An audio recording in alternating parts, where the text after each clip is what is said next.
Yang kurangnya biaya semua bisa terhenti begitu saja.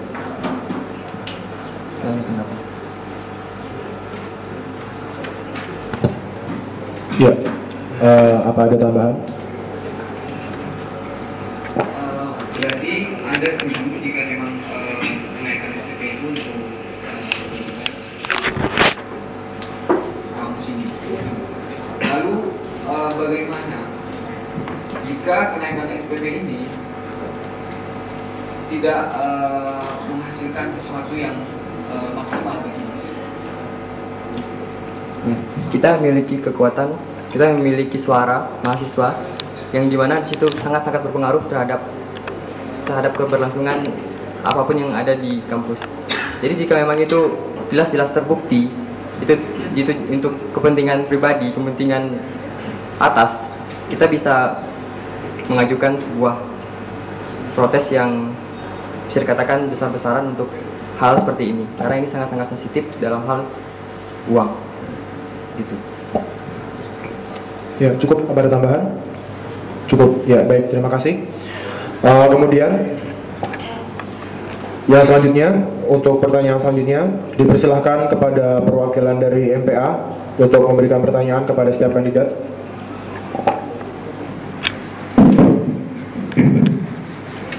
Baiklah, ini soal hubungan eksternal ya.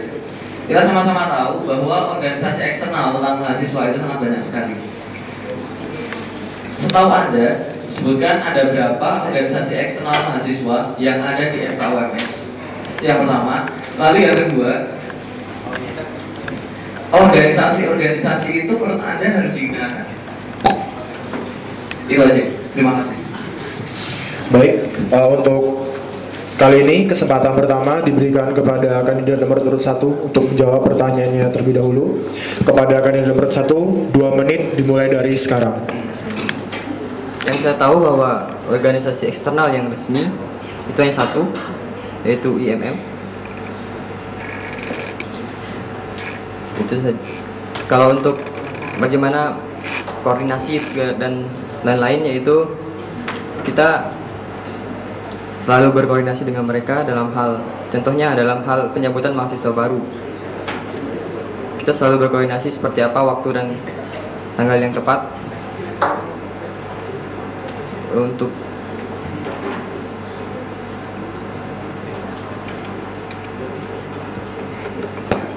Baik, apa ada tambahan dari MPA? Cukup? Ya, baik, terima kasih kepada kandidat nomor 1. Kemudian kepada kandidat nomor urut 2. Bismillahirrahmanirrahim. Bentar, belum saya mulai.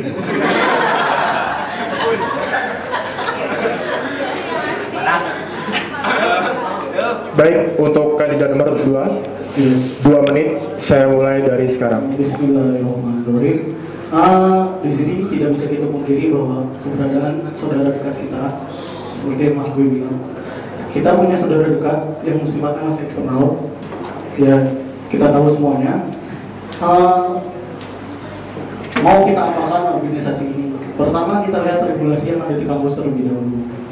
Regulasinya itu akan berjalan seperti apa. Kemudian di sini saya sebagai, ketika memang nanti harus membuat kebijakan, saya melihat manfaat dan mudaratnya.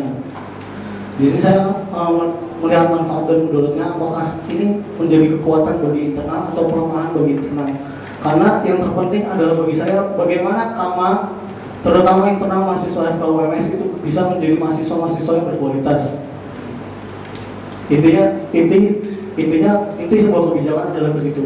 Ketika memang harus kita tiadakan itu. Ketika memang harus kita rangkul.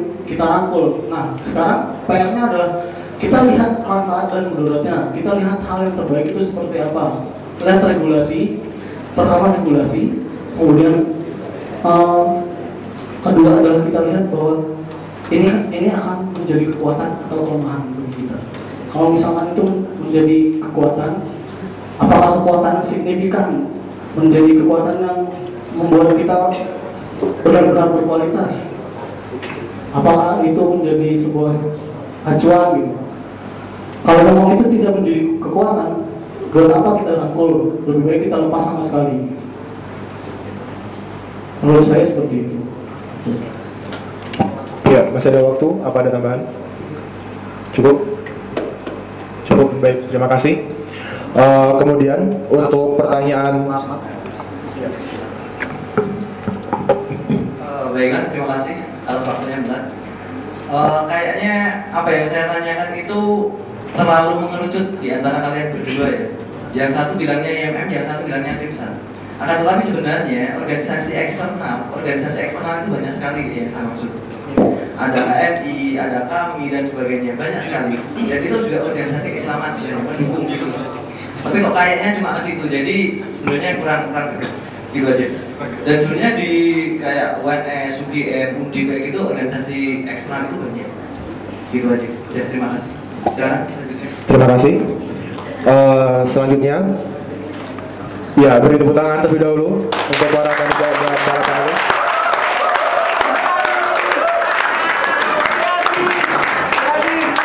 Ya, terima kasih. Harap tenang semuanya. Selanjutnya, untuk memberikan pertanyaan yang selanjutnya kita berikan kesempatan kepada perwakilan dari DPM. Silahkan, pada DPM. Terima kasih. Di sini saya ingin menanyakan beberapa hal. Yang pertama itu, apa yang Anda ketahui tentang lama? Kemudian yang kedua, menurut Anda apa kelemahan dan kelebihan dari nama itu? Kemudian yang ketiga, bagaimana tindakan Anda atau cara Anda nanti ketika Anda sebagai gubernur BEM menyikapi atau mengurangi kekurangan tersebut dan memaksimalkan kelebihan tersebut? Ya. Baik, terima kasih. Untuk kali ini kesempatan pertama untuk menjawab pertanyaan kita berikan kepada kandidat nomor urut 2. Kepada kandidat nomor urut 2, 2 menit dimulai dari sekarang. Bismillahirrahmanirrahim. KAMA, Keluarga Mahasiswa KUMS, terdiri dari Badan Eksekutif Mahasiswa, Ikatan Mahasiswa, Dewan Perwakilan Mahasiswa, dan juga unit kegiatan mahasiswa. Itu KAMA. Plus minus dari KAMA kita adalah, positifnya adalah KAMA kita dengan keterbatasan, KAMA kita tetap berjalan sesuai dengan koridornya masing-masing. Negatifnya, KAMA kita menurut saya jauh dari sangat kurang dari segi kualitas dan kuantitas. Contohnya dari UKM yang ada, mahasiswa tahun ini itu ya contohnya 6 orang, itu dari angkatan saya 6 orang, kemudian Kornea 10 orang, ya dan lain-lain sebagainya, organisasi yang lainnya. Mungkin KAMA di kita hanya terporos pada beberapa UKM atau organisasi saja, jadi tidak berkembang di seluruh, tidak berkembang secara merata, baik itu dari BEM, DPM maupun UKM-nya. Kemudian positif ya, untuk menanggulangi kelebihan dan kekurangannya, itu pentingnya kita koordinasi dan komunikasi. Kita komunikasikan UKM ini tahun ini kekurangannya apa, coba kita tutupi dengan program-program yang mungkin kita kolaborasi dengan UKM yang lainnya yang sejalan gitu. Contoh misalkan TBM dengan divisi pengembangan masyarakat pada BEM, itu kan bisa sebagai wadah pengembangan. Kemudian divisi riset binaan dengan UKM Kornea, itu bisa sebagai penutup kekurangan dan penambah kelebihan. Jadi intinya kita komunikasi dan koordinasi dulu dengan baik, baru setelah kita koordinasi dan komunikasi, kita tahu masalah dari masing-masing organisasi itu apa, dan baru di situ kita cari solusi bareng-bareng.